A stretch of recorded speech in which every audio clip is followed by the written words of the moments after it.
those of us who advocate for a healthy lifestyle, a healthy way of life and healthy eating, are often talking to and with people whose choices, whose way of life are not consistent with the world we'd like to see. And we are challenged each time. Are we befriending their highest potential? Or are we dividing and separating in our own minds? Because if we're doing it in our minds, if we're judging in our minds, they're going to pick it up. If we're carrying negativity, and that's the basic energy of our communication, if we're only talking about what we don't want and not helping people, welcoming them, honoring them, celebrating them, helping them to take the positive next step and the next one and the next one, then we're not really honoring our mission. We're not really fulfilling our potential as activists and as communicators and as representatives of what we're about: compassion, healing, and caring. So I wrote this book, and it became Healthy at 100. And while I was writing it, one of my impulses was that I've seen people make many different choices in their lives and have many different kinds of outcomes. And I've seen that as you get older, and by the way, every one of us is getting older each day. Aging doesn't just start at 65. As you get older, the consequences of the choices that you have made and are making and will make start to take form. They start to materialize. They start to translate into your experience of your body and your sense of yourself and your well-being or not, your wellness or your illness. And you can get away with certain things for a time, but over the years it adds up.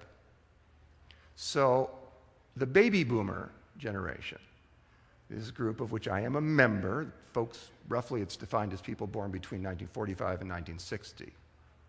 It's a large number of people barreling now towards their elderhood and beginning to be really concerned about how they are aging. I think we should all be concerned about how we are living and what we are creating and what will be the outcome of how we are living. And what I've seen is that some people end up in their older years bitter and defeated and pessimistic and cynical and suffering a tremendous amount. Cognitively impaired, physically their function is greatly diminished. There's chronic diseases that are rampant in our society that don't have to occur. And on the other hand, there are folks who have made different choices, and in their elder years, they're vital, they're vibrant, they have something to offer and to contribute, they're alive, they're glad they're alive. Instead of degenerating, they're celebrating. And that is what I wish for each of us. Wisdom years, richly earned, treasured, filled with well-being, grace, consciousness, and beauty. That is really a human possibility. That is not pie in the sky. That is not a romanticized impossibility. And in Healthy at 100, what I do is I profile 4 societies which have been renowned for their healthy aging, for their longevity, but not just the length of their years, the quality of their years, the health of their elders. 3 of those societies were profiled and came to public attention originally in the 1970s when National Geographic did a series of very, very influential articles about these societies. And the 4th is Okinawa, which has become very well known lately, thanks to a very fine study called the Okinawan Centenarian Study. Centenarians are people who live to 100 or beyond. That's been going on for about 30 years, and it's very, very well documented. The rigor of the science is excellent, and the findings are impressive. So I've looked at these cultures because if you just look at one, say if you just look at Okinawa, it's very hard to disentangle what is the secret, what is the key principle, what is it about the culture of the people, the lifestyle that's cardinal to the wonderful outcomes and the healthy elderhoods that people are experiencing. But if you have four, and they're at different latitudes and different altitudes and different parts of the world, and then if you can see what they have in common, and then you can start to understand what are the real factors, what are the primary factors, and then you can look at how do you translate into our lives here in the Western world, here in California, here in the United States, here in the industrialized and industrializing world. And that's what Healthy at 100 is about. One of the things that I discovered is that these cultures are, in their diets, very similar. Not identical, not exact, there's differences, but remarkable similarities, including the fact that they get almost all, if not all, of their protein from plants, from veg sources. And they get their fats from seeds and nuts, avocados if they're in a location where those can be grown, rather than from bottled oils. They eat what by our standards is a very low-calorie diet, though they get more nutrition than we as a whole collectively do because every calorie in their diet counts. They don't eat any processed foods. There's nothing like high fructose corn syrup. There's no trans fats. There's no junk. There's no processed or adulterated or refined foods. There's no artificial chemicals in their foods. It's wholesome, it's natural, it's close to the earth. It's the way nature intends. And so they don't have to eat a whole lot. I think one of the things that's happening in our society is that people as a whole are eating such junky diets. Thank you, Jeff.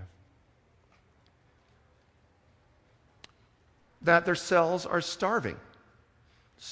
The food has so little nutritional value that though their caloric intake is high, and it begins to show, they're still hungry because the cells aren't getting what they need for optimum functioning to do their jobs at a metabolic level.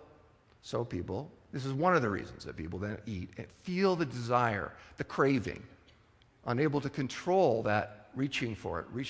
It's the chips, the whatever. There are other reasons too, but it's one of them. And it's one where we can get a handle on it, because if you eat an optimum nutrition low-calorie diet, low-calorie by our cultural standards, your cells are well fed.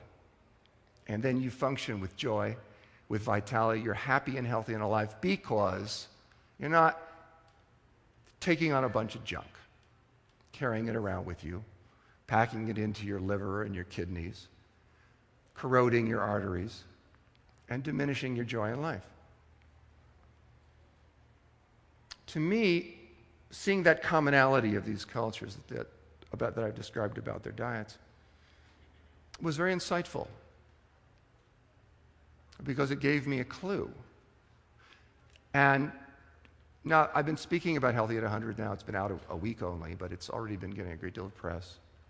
And I have been asked by some in the press, well, you've long been an advocate for a vegetarian way of life. How do you know that that didn't blind you or color your perceptions of these peoples? How do you know that you're not just seeing what you wanted to see or you're already built into your belief system? And what I usually do in answering that is I talk about a National Geographic that came out in December of last year, which looked at 3 cultures, including Okinawa, that are renowned today for their healthy aging and their long life. And at the end of that article, National Geographic summed up what was being learned from the study of these cultures in 2 words: go vegetarian. So if National Geographic is part of the conspiracy, so be it.